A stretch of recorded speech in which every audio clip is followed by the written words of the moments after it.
a loop without using the word for? Do you even know what that's in reference to? Well, if you don't, it's time to go back to school.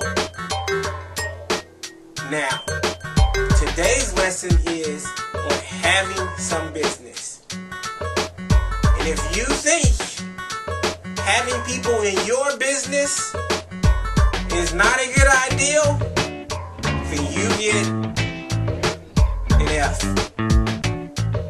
Now I know you say, what? You don't want people in your business. The issue is not having people in your business, but who you have in your business. See, here's the problem. Marriage is a tricky thing.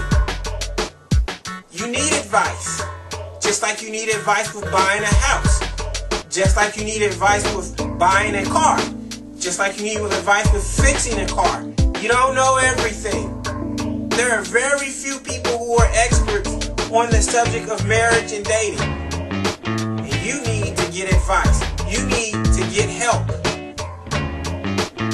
It's not an actuarial problem, people.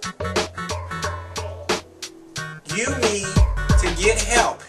But not from your friend who don't have 3 husbands and got 5 children by different people. Probably not the person to ask. Ask somebody with a proven record. And remember, don't become a victim of a poor education.